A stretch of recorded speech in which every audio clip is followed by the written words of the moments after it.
তো hello' everyone, আজি মই ওলাইছোঁ মই এৰি থৈ অহা কলেজখনলৈ বুলি। আজি ধুদৰালি নকয়, আজি হাইৱে দি কলেজলৈ আহিছোঁ। ভয়ো লাগিছিল মাজতে বাৰু, আৰু কলেজৰ কামটোও হৈ গ'ল, ওলাই আহিছোঁ। আৰু কলেজৰ যেতিয়া কেম্পাছত ষ্টুডেণ্টসকলক দেখোঁ তেতিয়া মোৰ লগৰ কেইজনীলৈ বহুত মনত পৰে আচলতে।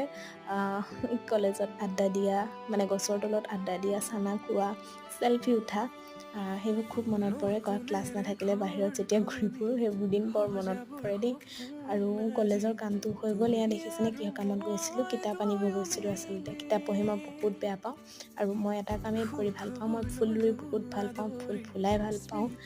এয়াই মই ফুলৰ কামত লাগি আছোঁ আবেলি পৰত। আৰু এয়া দেখিছেনে এই ফুলপাহ প্ৰথমতে ফুলোতে বহুত ধুনীয়া ৰঙা হৈ ফুলে, আৰু যেতিয়াই ফুলপাহ শুকাই আহে তেতিয়া গুলপীয়া হৈ আহি থাকে। খুব ভাল লাগে আচলতে মনটো তেনেকৈ কালাৰ চেঞ্জ কৰি থাকিলে। ফুলে কালাৰ চেঞ্জ কৰিলে ভাল লাগে, কিন্তু মানুহে চেঞ্জ কৰিলে ভাল নালাগে দেই। আজিলৈ আহিছোঁ, বাই।